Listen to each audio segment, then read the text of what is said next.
Saktong alas 4 ng hapon nang maisipan kong bumiyahe. May booking na nga pala ako dyan kaya agad na ako umalis. Araw ng Biyernes ngayon, ito yung araw na madalas malakas ang biyahe. Buti na lang maaga ako umuwi kagabi. Nang sa gayon mayroon tayong lakas sa magdamagang biyahe. Paglabas ko nga lang sa eskinita namin, sabay nakarating na ako agad sa unang booking. Unang pasok nga pala si Madam. Rieda Tumandaluyong nga pala tong booking ni Madam. Bago nga kami umarangkada, bumunot na ng pambayad si Ma'am para pagdating daw sa drop-off point, bababa na lang siya. 100 pesos nga pala ang pambayad ni Ma'am at may tip itong 10 pesos. Goods na yon para sa 7.8 kilometer na tatakboy namin. Halos 20 minutes nga lang ang binahe namin ni Ma'am dahil sa sobrang luwag ng Magsaysay Boulevard flyover. Hindi na nga ako nagsayang ng oras at pinas forward ko na para makarating na kami kaagad sa aming paroroonan. Hindi nga nagtagal, may pumasok din kaagad sa aking booking malapit sa aking destination. Saan ka galing? Opo. Di ba? Dito ako dumaan ma'am eh. Hindi ka namin napansin. Hindi ka pa kami nagdadagdag.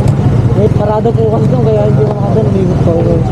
Mandaluyong naman tong booking ni sir na may perang 76 pesos. Goods na yon para sa 5 kilometer. Inabutan ko na nga pala ng helmet si sir pero hindi ko alam na nagpapaalam mo pala. Sana Agad na nga kaming umalis ni sir at baka abutan pa kami ng parada sa kabilang kanto.